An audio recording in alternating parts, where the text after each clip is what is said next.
Hi, my name is Maria Heisel, and I am going to talk to you about poverty and homelessness and how it affects our students in everyday lives at school. So obviously all students have many stressors in their lives with homework, practices, social situations, all sorts of things, but 15 million children also, on top of all these other stressors, experience the stress and problems of poverty and homelessness. And so poverty and homelessness can cause all kinds of stress in children, including chronic stress and acute stress. So acute stress is when a child experiences one event that particularly in what I'm talking about, dealing with homelessness or poverty.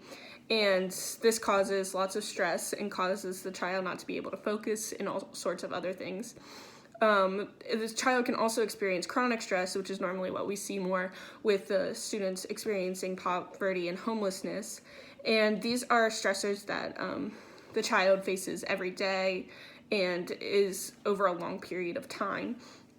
And so some of the chronic stressors that these children face are wondering where their next meal is coming from and wondering where they might sleep that night, their uncertainty about the future, their social interactions with both the community and other students.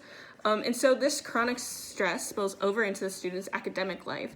So when they're focused on the stress of their home and what they're going to be doing at home later that night, where they're going to be sleeping, they're not focused on their schoolwork. And then obviously that has a great impact on how they do in school. It causes effects on their memory and traumatic experiences and stressors at home gives less time available for learning at school.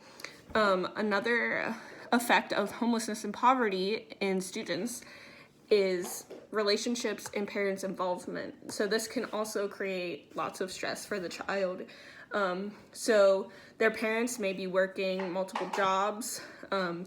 They may not be a constant figure in their lives. And so this means that they don't have that secure attachment, and it could cause behavioral problems in school. And so when the children are not behaving properly because of these stressors, it causes them to not be able to focus, and then they don't do as well in school. So another problem is that these parents might not be involved in school activities, and we found that only 36% of low-income parents were involved in 3 or more school activities throughout the year. And this is compared to 59% of the parents who are above the poverty line. And so when the students don't see their parents being involved, it makes them not want to be involved as well. And again, it just causes that separation between the parent and the children. And that's what causes the higher rate of dropouts of students that are experiencing poverty. And so as teachers, it is so important for us to address this problem in our schools and try to help and see what we can do.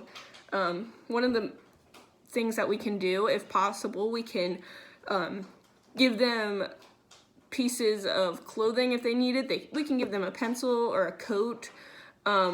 Make sure to know not to blame the child for these things. If we see behavioral problems, get to the root of it. It may be because they're experiencing these stressors in their homes. And also, it may be because they don't have a good role model in their home. And so we must be aware that that might be what is affecting their school success. And so we should be that good role model for them.